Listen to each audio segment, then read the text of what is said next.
Welcome to tonight's 5 on 5. I'm Marcus Veal. Joining me is Dr. Tracy Dixon of Providence, and she's here to talk about the feeling of helplessness. Dr. Dixon, thank you so much for being here. Thank you for having me. Now, Dr. Dixon, what does hopelessness look like exactly? Well, it's kind of a place of despair where you feel like nothing is going to get better in your life. And how much of a concern is it feeling hopeless? So most people will have hopelessness a few times throughout the life. It is a natural reaction to any life events that we have.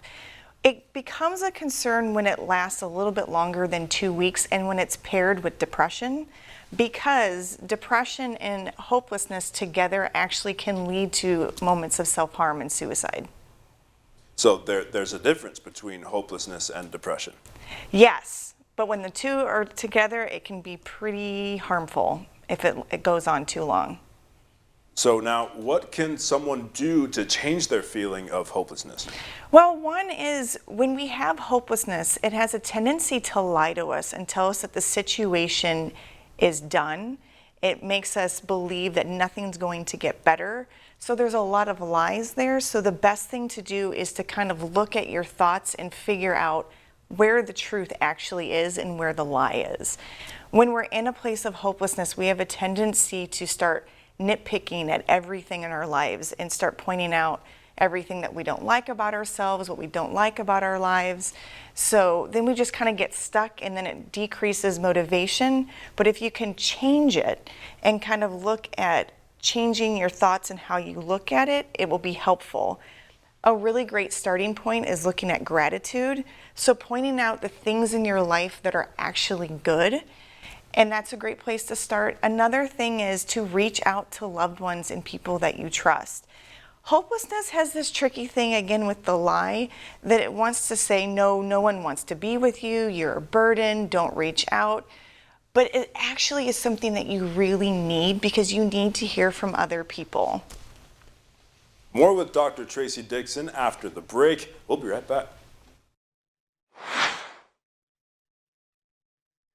Welcome back. I'm here with Dr. Tracy Dixon of Providence. Dr. Dixon is here with us to talk about depression and the feeling of hopelessness. Now, Dr. Dixon, what are some ways to ward off depression?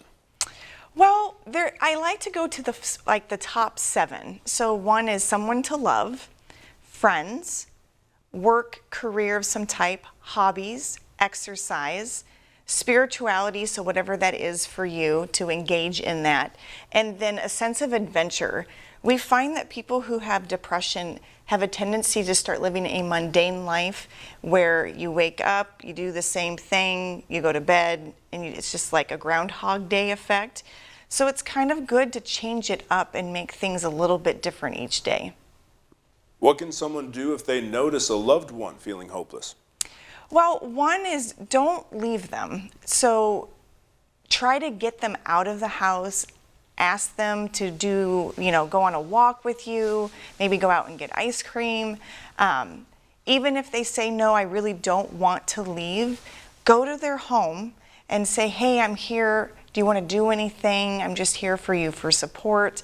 The other thing is, anytime that you are helping someone who is feeling hopeless or depressed, keep in mind that keep your own expectations in check and don't take anything that they do or say personal because, again, their mind is lying to them and they're living in that state of fear and lie.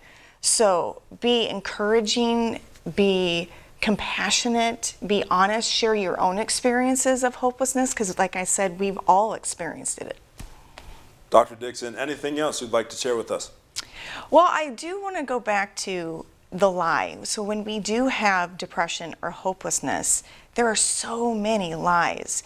And the best way to step out of a lie is to start looking for where could there be a truth.